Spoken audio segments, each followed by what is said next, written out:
ನಮಸ್ಕಾರ ಸ್ನೇಹಿತರೆ, ಚಾಲುಕ್ಯ ಕೇಸರಿಯ ನ್ಯೂಸ್ನ ವಿಶೇಷ ವರದಿಗೆ ಸ್ವಾಗತ. ಭಾರತ ದೇಶದ ಆದರ್ಶ ಶಿಕ್ಷಕರಾದ ಡಾಕ್ಟರ್ ಸರ್ವಪಲ್ಲಿ ರಾಧಾಕೃಷ್ಣನ್ ರವರನ್ನು ನೆನೆಯುವ ದಿನ.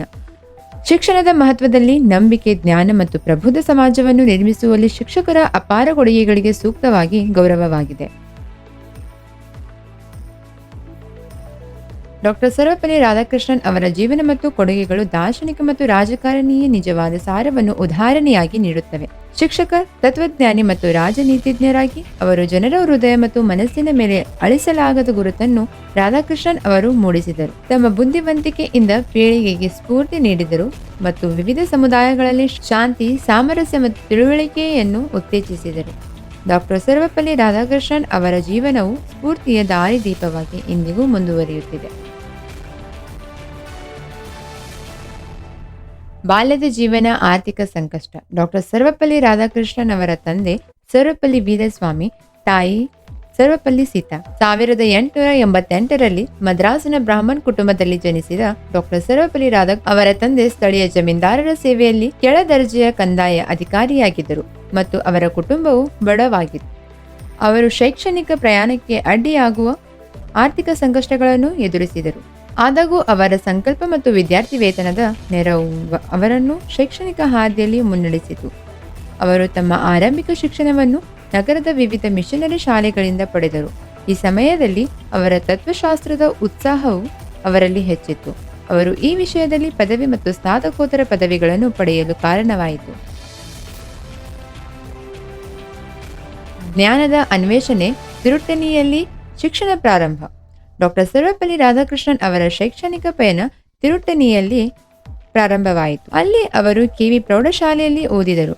ಆದಾಗೂ ಅವರು 1896ರಲ್ಲಿ ತಿರುಪತಿಯ ಹರ್ಮನ್ಸ್ಬರ್ಗ್ ಇವಾಂಜೆಲಿಕಲ್ ಲೂಥೆರನ್ ಮಿಷನ್ ಶಾಲೆಗೆ ವರ್ಗಾವಣೆಗೊಂಡರು. ಆರಂಭಿಕ ವರ್ಷಗಳಲ್ಲಿ ರಾಧಾಕೃಷ್ಣನ್ ಅವರು ಉತ್ತಮ ಶೈಕ್ಷಣಿಕ ಸಾಮರ್ಥ್ಯವನ್ನು ಪ್ರದರ್ಶಿಸಿದರು ಮತ್ತು ಹಲವಾರು ವಿದ್ಯಾರ್ಥಿ ವೇತನಗಳನ್ನು ಪಡೆಯುವ ಮೂಲಕ ಅವರ ಸಾಮರ್ಥ್ಯಗಳಿಗಾಗಿ ಗುರುತಿಸಲ್ಪಟ್ಟರು. ತಮ್ಮ ಜ್ಞಾನದ ಅನ್ವೇಷಣೆಯನ್ನು ಮುಂದುವರಿಸುತ್ತಾ ರಾಧಾಕೃಷ್ಣನ್ ಅವರು ತಮ್ಮ 17ನೇ ವಯಸ್ಸಿನಲ್ಲಿ ಮದ್ರಾಸ್ ಕ್ರಿಶ್ಚಿಯನ್ ಕಾಲೇಜಿನಲ್ಲಿ ತಮ್ಮ ಅಧ್ಯಯನವನ್ನು ಪ್ರಾರಂಭಿಸುವ ಮೊದಲು ವೆಲ್ಲೂರಿನ ಉರ್ಹಿಸ್ ಕಾಲೇಜಿನಲ್ಲಿ ಸಂಕ್ಷಿಪ್ತವಾಗಿ ವ್ಯಾಸಂಗ ಮಾಡಿದರು. ಮದ್ರಾಸ್ ಕ್ರಿಶ್ಚಿಯನ್ ಕಾಲೇಜಿನಲ್ಲಿ ಅವರು ತತ್ವಶಾಸ್ತ್ರದ ಕ್ಷೇತ್ರದಲ್ಲಿ ಆಳವಾಗಿ ಅಧ್ಯಯನ ಮಾಡಿದರು. ವಿಷಯದ ಬಗ್ಗೆ ತಮ್ಮನ್ನು ತಾವು ತೊಡಗಿಸಿಕೊಂಡು 1906ರಲ್ಲಿ ಅವರು ತತ್ವಶಾಸ್ತ್ರದಲ್ಲಿ ತಮ್ಮ ಸ್ನಾತಕೋತ್ತರ ಪದವಿಯನ್ನು ಯಶಸ್ವಿಯಾಗಿ ಪೂರ್ಣಗೊಳಿಸಿದರು.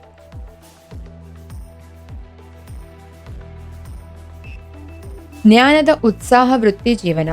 1909ರಲ್ಲಿ ಸರ್ವಪಲ್ಲಿ ರಾಧಾಕೃಷ್ಣನ್ ಅವರು ಮದ್ರಾಸ್ ಪ್ರೆಸಿಡೆಂಟಿ ಕಾಲೇಜಿನಲ್ಲಿ ಫಿಲಾಸಫಿ ವಿಭಾಗದಲ್ಲಿ ತಮ್ಮ ಶೈಕ್ಷಣಿಕ ಪ್ರಯಾಣವನ್ನು ಪ್ರಾರಂಭಿಸಿದರು. ಅವರ ಜ್ಞಾನದ ಉತ್ಸಾಹವು ಅವರನ್ನು 1918ರಲ್ಲಿ ಮೈಸೂರು ವಿಶ್ವವಿದ್ಯಾನಿಲಯಕ್ಕೆ ಕರೆದೊಯ್ಯಿತು. ಅಲ್ಲಿ ಅವರು ಮಹಾರಾಜ ಕಾಲೇಜಿನಲ್ಲಿ ಅಧ್ಯಾಪಕರಾಗಿ ತಮ್ಮ ಸೇವೆ ಸಲ್ಲಿಸಲು ಪ್ರಾರಂಭಿಸಿದರು. ಅವರ ಪರಿಣಿತಿಯನ್ನು ಗುರುತಿಸಿ ಕಲ್ಕತ್ತಾ ವಿಶ್ವವಿದ್ಯಾನಿಲಯವು ಅವರಿಗೆ 1921ರಲ್ಲಿ ಮಾನಸಿಕ ಮತ್ತು ನೈತಿಕ ವಿಜ್ಞಾನದ ಪ್ರತಿಷ್ಠಿತ ಕಿಂಗ್ ಜಾರ್ಜ್ಗೆ ಅವರು ಸಂತೋಷದಿಂದ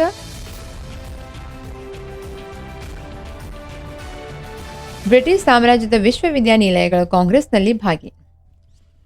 1926ರಲ್ಲಿ ಅವರು ಬ್ರಿಟಿಷ್ ಸಾಮ್ರಾಜ್ಯದ ವಿಶ್ವವಿದ್ಯಾನಿಲಯಗಳ ಕಾಂಗ್ರೆಸ್ನಲ್ಲಿ ಭಾಗವಹಿಸಿದರು.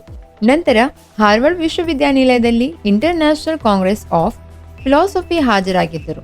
1926ರಲ್ಲಿ ಆಕ್ಸ್ಫರ್ಡ್ ಹ್ಯಾರಿಸ್ ಮ್ಯಾಂಚೆಸ್ಟರ್ ಕಾಲೇಜಿನಲ್ಲಿ ಜೀವನದ ಆದರ್ಶಗಳ ಕುರಿತು ಹೀಬರ್ಟ್ ಉಪನ್ಯಾಸವನ್ನು ನೀಡಲು ಅವರನ್ನು ಆಹ್ವಾನಿಸಿದಾಗ ಒಬ್ಬ ವಿಶಿಷ್ಟ ಶಿಕ್ಷಣ ತಜ್ಞರಾಗಿ ಅವರು ಶ್ರೇಷ್ಠತೆಯನ್ನು ದೃಢೀಕರಿಸಿದರು. ಬನಾರಸ್ ಹಿಂದೂ ವಿಶ್ವವಿದ್ಯಾಲಯದ ಉಪಕುಲಪತಿ. 1929ರಲ್ಲಿ ರಾಧಾಕೃಷ್ಣನ್ ಅವರು ಬನಾರಸ್ ಹಿಂದೂ ವಿಶ್ವವಿದ್ಯಾಲಯದ ಉಪಕುಲಪತಿಯಾದರು. ಅವರು 1948ರವರೆಗೆ ದಲ್ಲಿ ಸೇವೆ ಸಲ್ಲಿಸಿದರು. ಸಂಸ್ಥೆಯ ಬೆಳವಣಿಗೆ ಮತ್ತು ಅಭಿವೃದ್ಧಿಯ ಮೇಲೆ ಸಲಾಗದ ಪ್ರಭಾವವನ್ನು ಬೀರಿದರು. ದೇಶ ಸೇವೆ. ಭಾರತದ ರಾಯಭಾರಿ. ಜಾಗತಿಕ ವೇದಿಕೆಯಲ್ಲಿ ರಾಷ್ಟ್ರದ ಹಿತಾಸಕ್ತಿಗಳಿಗಾಗಿ ಪ್ರತಿಪಾದಿಸಿದರು. 1949ರಿಂದ 1952ರವರೆಗೆ ಸೋವಿಯತ್ ಒಕ್ಕೂಟಕ್ಕೆ ಭಾರತದ ರಾಯಭಾರಿ ಪಾತ್ರವನ್ನು ವಹಿಸಿಕೊಂಡಾಗ ರಾಧಾಕೃಷ್ಣನ್ ಅವರ ರಾಜತಾಂತ್ರಿಕ ಕುಶಾಗ್ರಮತೆಯನ್ನು ಮತ್ತಷ್ಟು ಗುರುತಿಸಲಾಯಿತು. ಭಾರತದ ಮೊದಲ ಉಪರಾಷ್ಟ್ರಪತಿಯಾಗಿ ಆಯ್ಕೆ. 5 ವರ್ಷಗಳ ಬಳಿಕ ರಾಜಕೀಯ ವಿದಾಯ. 1952ರಲ್ಲಿ ಅವರ ಗಮನಾರ್ಹ ಪ್ರಯಾಣವು ಭಾರತದ ಮೊದಲ ಉಪರಾಷ್ಟ್ರಪತಿಯಾಗಿ ಆಯ್ಕೆಯಾಗುವಂತೆ ಮಾಡಿತು. 1962ರಲ್ಲಿ ಅವರು ಭಾರತದ 2ನೇ ರಾಷ್ಟ್ರಪತಿಯಾಗಿದ್ದರು. ಈ ಸ್ಥಾನವನ್ನು ಅವರು ಅತ್ಯುತ್ತಮವಾಗಿ ನಿರ್ವಹಿಸಿದರು. 5 ವರ್ಷಗಳ ನಂತರ ರಾಧಾಕೃಷ್ಣನ್ ಅವರ ರಾಜಕೀಯ ಜಗತ್ತಿಗೆ ವಿದಾಯ ಹೇಳಿದರು. ಕೌಟುಂಬಿಕ ಜೀವನದಲ್ಲಿ ಮಹತ್ವದ ವೈಯಕ್ತಿಕ ಮೈಲುಗಲ್ಲು. ಸರ್ವಪಲ್ಲಿ ರಾಧಾಕೃಷ್ಣನ್ ಅವರು 1906ರಲ್ಲಿ ಶಿವಕಾಮು ಅವರನ್ನು ವಿವಾಹರಾದರು. ಶಿವಕಾಮು ಅವರು ರಾಧಾಕೃಷ್ಣನ್ ಅವರ ಸೋದರ ಸಂಬಂಧಿಯಾಗಿದ್ದರು ಮತ್ತು ಅವರ ವಿವಾಹವು ಭಾರತೀಯ ಸಂಪ್ರದಾಯಗಳಿಗೆ ಅನುಗುಣವಾಗಿ ನಡೆಯಿತು. ಅವರಿಗೆ ಸರ್ವಪಲ್ಲಿ ಗೋಪಾಲ್, ಸರ್ವಪಲ್ಲಿ ಜಯರಾಮ್, ಸರ್ವಪಲ್ಲಿ ಸೀತಮ್ಮ, ಸರ್ವಪಲ್ಲಿ ರಾಧಾ ಕುಮುದ ಮತ್ತು ಸರ್ವಪಲ್ಲಿ ಗಂಗಮ್ಮ ಎಂಬ 5 ಮಕ್ಕಳಿದ್ದರು.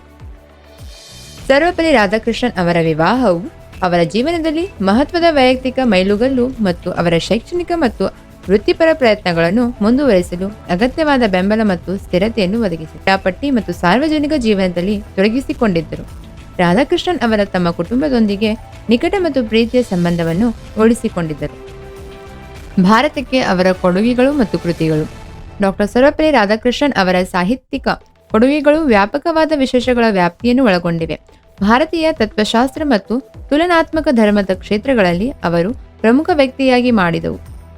Indian philosophy, the philosophy of the Upanishad, an idealist view of life.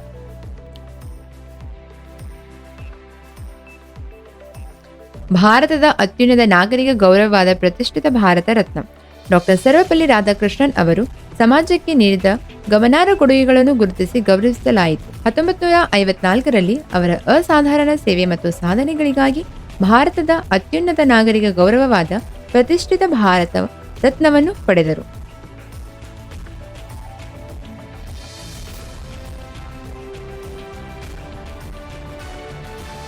ವಿದ್ಯಾರ್ಥಿಗಳು ಮತ್ತು ಸ್ನೇಹಿತರು ಅವರ ಜನ್ಮದಿನವನ್ನು ಆಚರಿಸಲು ಅವಕಾಶ ನೀಡುವಂತೆ ಮನವಿ. ಶಿಕ್ಷಕರ ದಿನಾಚರಣೆ. ಸೆಪ್ಟೆಂಬರ್ 5ರಂದು ಶಿಕ್ಷಕರ ದಿನವನ್ನು ಆಚರಿಸುವ ಸಂಪ್ರದಾಯವು ಶಿಕ್ಷಣ ಕ್ಷೇತ್ರಕ್ಕೆ ಡಾಕ್ಟರ್ ರಾಧಾಕೃಷ್ಣನ್ ಅವರ ಗಮನಾರ್ಹ ಕೊಡುಗೆಗಳಿಗೆ ಗೌರವವಾಗಿ ಪ್ರಾರಂಭವಾಯಿತು. 1962ರಲ್ಲಿ ಡಾಕ್ಟರ್ ರಾಧಾಕೃಷ್ಣನ್ ಅವರು ಭಾರತದ ರಾಷ್ಟ್ರಪತಿಯಾದಾಗ ಅವರ ಕೆಲವು ವಿದ್ಯಾರ್ಥಿಗಳು ಮತ್ತು ಸ್ನೇಹಿತರು ಅವರ ಜನ್ಮದಿನವನ್ನು ಆಚರಿಸಲು ಅವಕಾಶ ನೀಡುವಂತೆ ಮನವಿ ಮಾಡಿದರು. ಇದಕ್ಕೆ ಪ್ರತಿಕ್ರಿಯಿಸಿದ ಅವರು ಅವರ ಜನ್ಮದಿನವನ್ನು ಆಚರಿಸುವ ಬದಲು ರಾಷ್ಟ್ರಾದ್ಯಂತ ಎಲ್ಲ ಶಿಕ್ಷಕರಿಗೆ ಗೌರವ ಸೂಚಕವಾಗಿ ಶಿಕ್ಷಕರ ದಿನವನ್ನು ಆಚರಿಸುವುದು ಹೆಚ್ಚು ಅರ್ಥಪೂರ್ಣವಾಗಿದೆ ಎಂದು ಸಲಹೆ ನೀಡಿದರು. ಯುವ ಪೀಳಿಗೆಯ ಮನಸ್ಸನ್ನು ರೂಪಿಸುವಲ್ಲಿ ಶಿಕ್ಷಕರು ನಿರ್ಣಾಯಕ ಪಾತ್ರ ವಹಿಸುತ್ತಾರೆ ಮತ್ತು ಅವರ ಕೊಡುಗೆಗಳನ್ನು ಗುರುತಿಸಿ ಗೌರವಿಸಬೇಕು ಎಂದು ಅವರು ನಂಬಿದ್ದರು. ಅಂದಿನಿಂದ ಸೆಪ್ಟೆಂಬರ್ 5ರಂದು ಭಾರತದಲ್ಲಿ ಶಿಕ್ಷಕರ ದಿನವನ್ನು ಆಚರಿಸಲಾಗುತ್ತದೆ.